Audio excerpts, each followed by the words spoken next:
Hi, Hallie here. Thank you for jumping in on Hallie's Creations. I hope you enjoy this next share.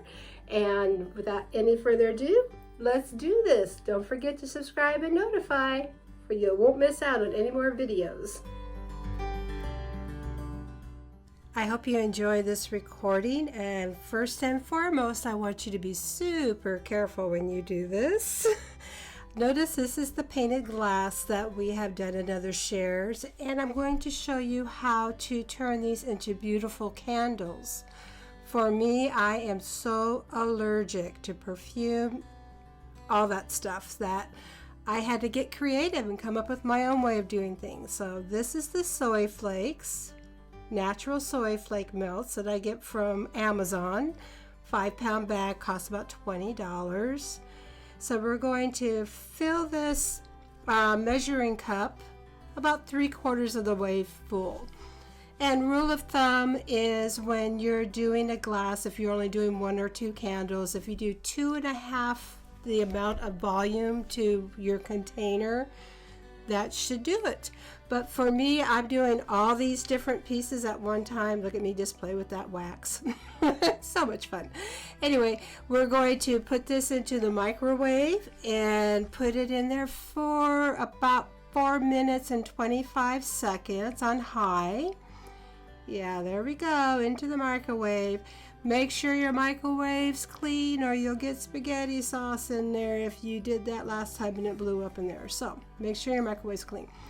Clean your glasses, and I like to buff them off real nice before I put my wax in there, just like when we're painting the glasses, and I tell you to start with a clean glass as well.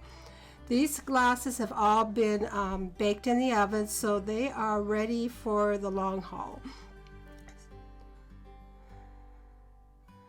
Now that we've got them all buffed up, looking good, we're going to check the microwave, and now we're just going to go ahead and put our wicks into the glasses.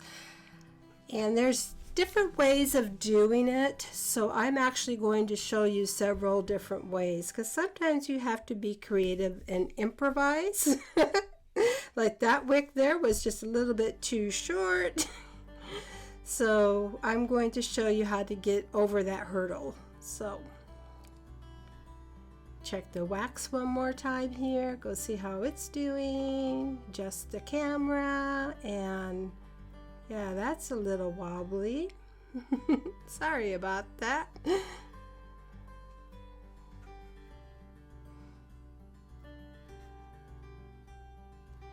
These metal holders come with the bag of wax and the wicks if you buy them together. It comes with 2 usually. So stir your wax, make sure that all those little clumpies are going to melt, because the heat from the wax is going to melt those down. So just get those all melted before you pour them into your container. So finish stirring that in. Now here's the trick. This is the peppermint you buy in the baking department. Yes, it is. I am allergic to oils and the perfumes and stuff, so I got creative and thought I'd try this, and it works. It's so cool. So I just put about a cup of the, the little NyQuil medicine cups. That's what I use, and I put that in there and stir that in nice and good. And you can actually put it in to how you like the scent. Don't go too heavy. You don't want to compromise the integrity of the wax. Now we're simply going to pour this in, and this is why I use this particular measuring cup that I have, because it has the spout on it. Use your hot pads. Don't be grabbing that hot, because it is hot. It's hot. So we're going to pour the wax into these, and I'm going to show you a few more. See how nice that wick holder holds that wick in place as you're pouring the wax in? What I will do is come back and revisit how the wicks are laying in there as the wax starts to firm up, just to make sure they're not in there wonky and that they're nice and straight.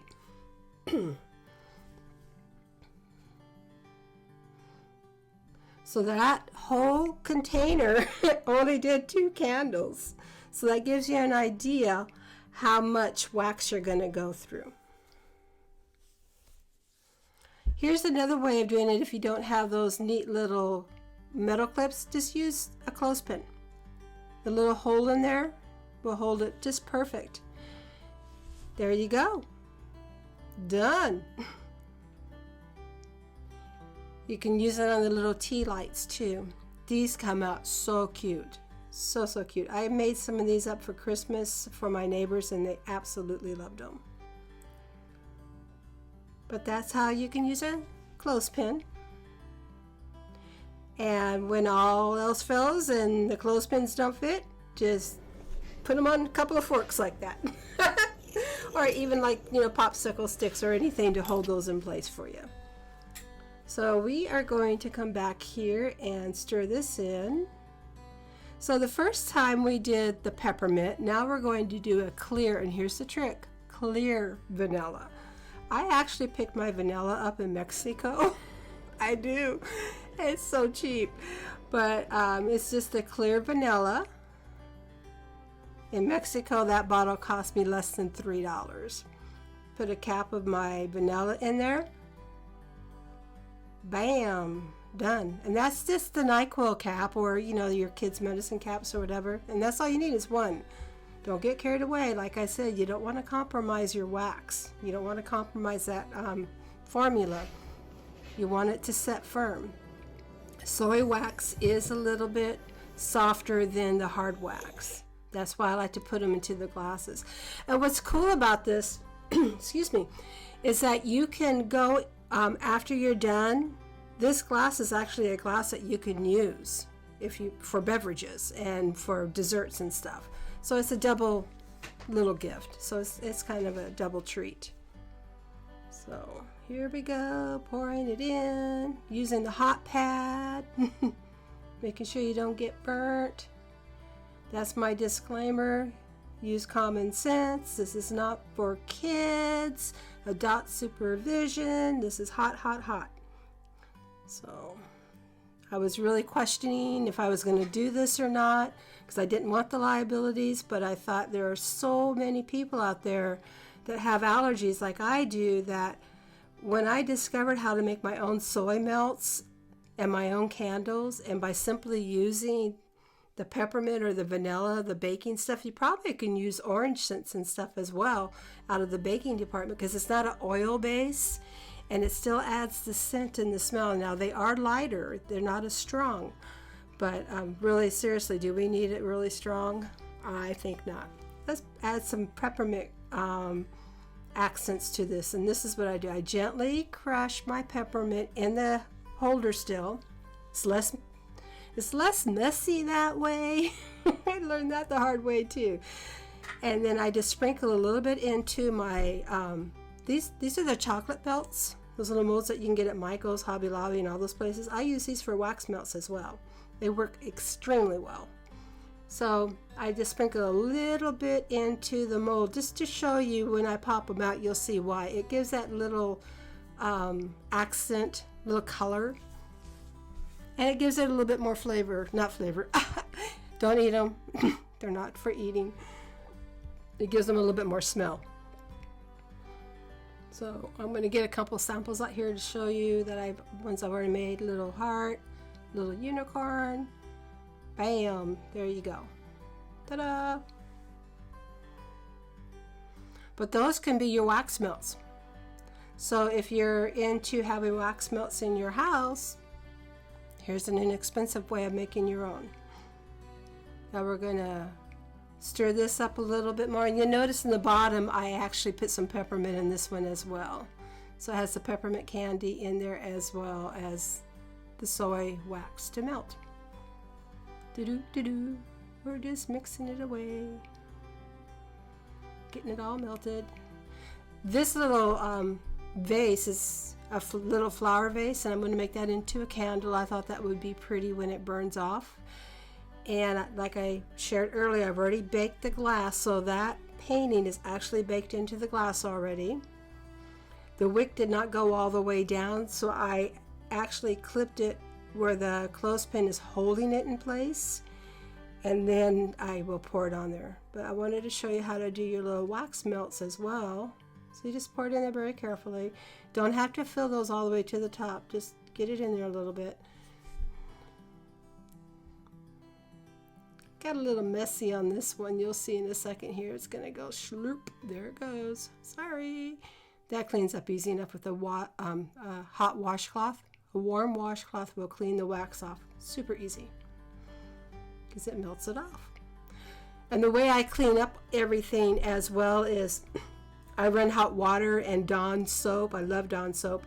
And then I just run it through the dishwasher and everything's good as new. So you can use your regular everyday tools for this. You don't have to be going out and buying special stuff. So now these have sat and they've firmed a little bit. Notice the wax is not as clear. It's milky white. So I can sprinkle of this little goodness on top here too, the peppermint, just to give it a little bling, a little pop. But wait, there's more. We're not done.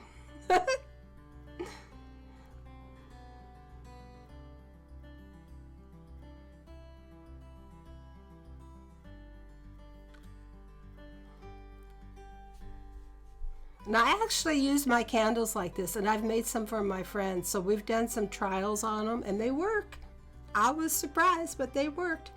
So that's what I do to get around the perfumey oil-based candles. I just make my own with the soy wax, and I use the peppermint and the vanilla out of the baking department, not the oil-based, just what you would put in your food. Now on here, be super careful too. You can use a ice pick if you don't have. I have a soldering gun, so all I did was poke a hole with my soldering gun in the middle, for my wick can go through my melt. And you're going to see this. This is so cool. If you don't have a soldering gun or a wood burning gun or whatever, you can, like I said, you could even heat up the tip of one of those big forks. Just something with a spear in it where you can poke a hole through it where the wick can go through. No kids do this. No parent supervision. And don't grab at it after you've poked a hole in it. I did that and I burned my hand, but I didn't show that part. But anyway, here we go. We're going to show you how to pop these wax melts on. They just simply go, and see how cute that is? With the peppermint sprinkles on top. It just finishes it off, I think. This is so cute. And this wax melt looks a little different because I have, I put sprinkles in it. So I tried the sprinkles as well. But that's it. It's that easy. You just have your wax melts, poke a hole through your wax melts, and the wax melts will, if you set them down, they'll harden up on the back, so you just kind of have to poke it with a toothpick. If you do that, you'll know what I'm talking about when you go to use it. You go, hey, I poked a hole in there, and now it's not working. It's because it sealed itself up. So you want to poke the hole and then poke them on. Bam! So cute. And there you go. Hand-painted glass with the wax melts and the wick going through the top, and this is all natural. As natural as it can be. For me, with my allergies, they don't bother me at all. So hopefully they'll work for you as well. And this is how you just pop out your wax melts, turn it upside down, and just gently pop them out. That's it. So I appreciate you getting together with me and letting me show you how to do these. And just remember to be super duper careful. Don't grab anything hot, especially when you're pouring your wax. You always use your gloves. Little heart there, so cute. And yeah, bam. So until next time, thank you for hanging out with me with Hallie's Creations. Peace out. Have a good day and a better tomorrow. May the Lord bless you and keep you.